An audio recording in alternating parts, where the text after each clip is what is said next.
put it in the oven probably about for 15 minutes. Let's see what we come up with.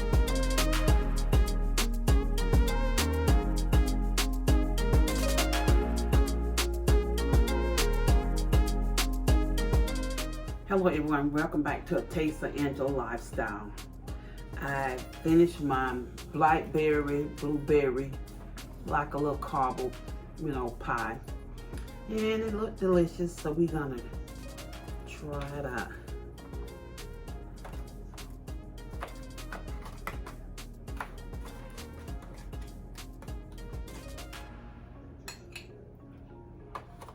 Some good old blackberries.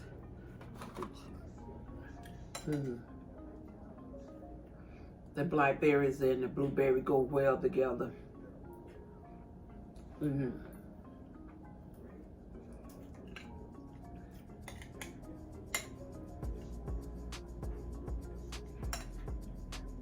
This is so good.